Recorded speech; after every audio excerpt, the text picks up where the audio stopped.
এখানে আসে দেখি না এই সেন্স খেলা দেখবো না, আমরা হাই ভোল্টেজ ম্যাচ দেখবো এই জন্য আসছি খেলা দেখতে। রংপুর থেকে আসা দূর দূরান্ত থেকে তারা কিছু লট প্ল্যান নিয়ে তারা কী করলো, একটা সংবাদ সম্মেলন করে তারা খেলাটা স্টে করে খেললো না। তো আমরা যে এত দামি টিকিট কাটলাম, যদি ঢাকার খেলাটা না দেয় তাহলে আমরা এত দামি টিকিট কেটে যদি ঢাকার খেলাটা না দেখতে পাই তাহলে আমার টাকা রিটার্ন করতে হবে বিসিবি থেকে।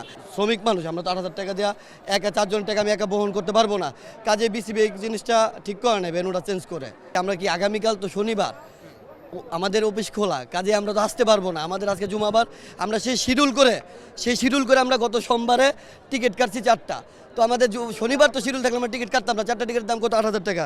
এখন ভাই যদি আমি আমার হৃদয়টা আপনাকে দেখাই দিতে পারতাম, আপনারা বুঝতে পারতেন। এটা আসলে একটা ক্রিকেট প্রেমিকরা আসলে মুখে ভাষা দেওয়া কখনোই বুঝাইতে পারবে না, যে খেলার যে আবেগ এটা কখনো বুঝাইতে পারবে না। ঢাকার জার্সি পরে আসছেন, আজকে তো ঢাকার খেলা নেই। আসলে আমরা টিকিট কিন্তু গত সোমবারে আমরা 4টা 8,000 টাকা টিকিট কাটছি। বিষয় হচ্ছে যে তারা কালকে স্টে করে খেলাটা হলো না। আসলে আমাদের যে টিকিট প্রেমীদের যে ভালোবাসা, তারা খেলোয়াড়রা কি বুঝলো। Gold's Gym across 30 plus countries with over 700 plus locations worldwide. Train anywhere, belong everywhere. তারা কিছু লট প্ল্যান নিয়ে তারা কী করলো, একটা সংবাদ সম্মেলন করে তারা খেলাটা স্টে করে খেললো না। তো আজকে মেনু চেঞ্জ করছে, ঢাকার খেলা নেই। তো আমরা যে এত দামি টিকিট কাটলাম, যদি ঢাকার খেলাটা না দেয় তাহলে আমরা এত দামি টিকিট কেটে যদি ঢাকার খেলাটা না দেখতে পাই তাহলে আমার টাকা রিটার্ন করতে হবে বিসিবি থেকে। কারণ আমরা তো ঢাকার জন্য টিকিট কাটছি, 4টা টিকিট 8,000 টাকা। দেখেন আমাদের যদি আগামীকাল ভেন্যুতে ঢাকা থাকে, আমরা আগামীকাল খেলাটা দেখতে পারবো না। কাজেই আমরা কর্মজীবী লোক, আমাদের জব আছে। আমি যাদের টিকিট কাটছি তারা আমার টাকাটা রিটার্ন করবে না, তার টাকাটা আমার উপরে যাবে 8,000 টাকা। ভাই আমরা একটা শ্রমিক মানুষ, আমরা তো 8,000 টাকা দেওয়া একা 4 জন টাকা আমি একা বহন করতে পারবো না। কাজে বিসিবি এই জিনিসটা ঠিক করে নেয়, ভেন্যুটা চেঞ্জ করে।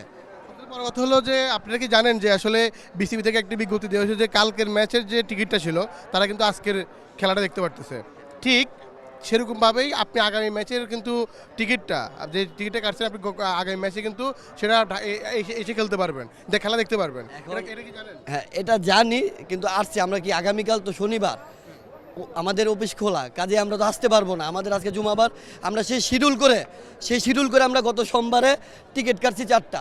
তো আমাদের শনিবার তো শিডিউল থাকলে আমরা টিকিট কাটতাম না। 4টা টিকিটের দাম কত? 8,000 টাকা। দেখেন আপনি, তো আমরা তো ওই যে 8,000 টাকাতে টিকিট কাটছি। আমরা তো ভাই শ্রমিক মানুষ, তাই না? তো 8,000 টাকার তো আমাদের কাছে এটা অনেক কষ্টের টাকা। আমরা ক্রিকেট প্রেমিক, এর জন্য তো আমরা টিকিট কাটছি। তো আমরা কালকে পর্যন্ত কীভাবে খেলা দেখবো? আমরা আন্তরিকভাবে বলতে চাই বিসিবির কাছে যে আমাদের টাকাটা জানি রিটার্ন করা, তারা ব্যাক করে। মানে মেইনলি হচ্ছে যে আপনারা প্ল্যান করছেন হচ্ছে শুক্রবারের জন্য, কিন্তু এখন খেলাটা দেখতে পারবেন শনিবারে, কিন্তু আপনি শনিবারে অ্যাভেলেবল না, এই জন্য আপনারা টাকাটা ফেরত চাচ্ছেন। একটু বিস্তারিত ভেঙে যদি বলতেন। মানে আমরা আজকে খেলা হলে তো অবশ্যই খেলা দেখতাম, ঢাকার সাপোর্টার, আমরা ঢাকার লোক, অবশ্যই খেলা দেখতাম। তো আগামীকাল আসলে চাইলেও খেলাটা দেখতে পারবো না, আমরা আমাদের কাজে ফিরে যেতে হবে। তো আমি চাচ্ছি যেন আমাদের টাকাটা রিটার্ন করে। আজকে আসলে কার খেলা দেখতে আসছেন? আজকে ঢাকার খেলায় দেখতে আসছি, কিন্তু যে খেলা ভেন্যু চেঞ্জ হচ্ছে সেটা আমরা জানি না। আপনারা এটা জানতেন না? না, ভেন্যু যে চেঞ্জ হচ্ছে সেটা আমরা ভাবছি ওই খেলা ক্যান্সেল হয়েছে, ওইটা হয়তো তারা সমন্বয় করে একটা ব্যবস্থা করবে। কিন্তু তারা যে তাদের ওই গতকালের ভেন্যু যে আজকে আনছে, আজকের ভেন্যু যে আগামীকাল নিছে, সেটা তো ভাই আমরা বলতে জানি না।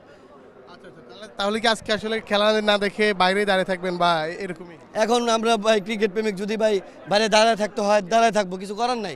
কিন্তু আমাদের বিসিবির কাছে মানে আমাদের জানানোর উদ্দেশ্য হচ্ছে তারা এই ভেন্যুটা হঠাৎ করে এভাবে চেঞ্জ করতে পারে না।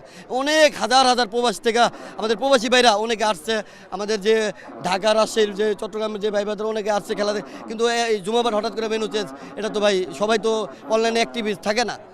আপনারা কোত্থেকে আসছেন আসলে? আমি আসছি গাজীপুর থেকে।